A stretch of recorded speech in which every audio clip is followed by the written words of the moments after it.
Good morning everyone, আশা করি সবাই ভালো আছো। আমি অনেক ভালো আছি। চা অথবা কফি দুটোরই কোনোটাই নেশা নেই আমার, কিন্তু মাঝে মধ্যে একটু হলে ভালোই লাগে। আমার যেদিন ভালো লাগে আমি সেদিনই কফিটা খাই। এদিকে রুদ্রকে বললাম কফি খেতে, রুদ্র বললো না কাকা খাবো না। তোমরা টুকটাক সবাই জানো সকালবেলা আমার একটা ডিউটি থাকে বাজারে যাবার। কদিন ধরে ভেবেছিলাম ডাক্তারের কাছে যাব।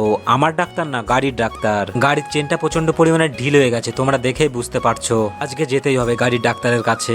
এই যে বন্ধুরা, তোমাদের বলেছি সকালবেলা আমার ছোট্টখাট্ট একটা ডিউটি থাকে, তাই তো আমি বাজারের ব্যাগটা নিয়ে সোজা এখন চলে যাব বাজারে। প্রথমে চলে যাব গাড়ির ডাক্তারের কাছে, তারপর যাব বাজার আনতে। আমি তো গাড়ির ডাক্তারের কাছে চলে এসেছি, আর এদিকে দেখতে পেলাম গাড়ি অলরেডি এইখানে অনেকগুলো পড়ে আছে। জানি না কখন আমার গাড়িটা ধরবে। এদিকে দেখি আর একটা গাড়ি। কিছুটা সময় যাবার পর গাড়িটায় হাত দিল, একটু এই নাট টাইট একটু ওই নাট টাইট এই করছিল। আমাকে বললো চেনটা তো প্রচন্ড ঢিলা হয়ে গেছে। আমি বললাম আসবো আসবো করে আর আসা হয় না। আরে বাবা, এদিকের আবহাওয়াটা দেখেছো? এমনি তো আমার চোখগুলো ছোট ছোট, আমি ঠিক করে তাকাতেও পারছি না। আর এইখানে বসে আমি দেখছিলাম ছোট্ট একটা স্ক্রু ড্রাইভার দিয়ে কি যেন করছিল। তারপর আবার বড় একটা ধরলো, আর তারপর আমাকে বললো দেখো এবার চেনটা ঠিক আছে কিনা। দেখে তো মনে হচ্ছে চেনটা ঢিলা নেই। এদিকে বলছে আর একটু টাইট দিয়ে দিই, তাহলে আরো ভালো হবে।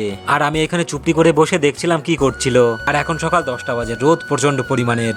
এক সেকেন্ড তোমাদের চাবিটা দিয়ে দেখাচ্ছি চেনটা কেমন টাইট দিয়েছে। দেখো বন্ধুরা, আমি যখন বাড়িতে ছিলাম তখন আর এখন দেখে বুঝতে পারছো ডাক্তার মশাই গাড়িটা ঠিক করে দিল।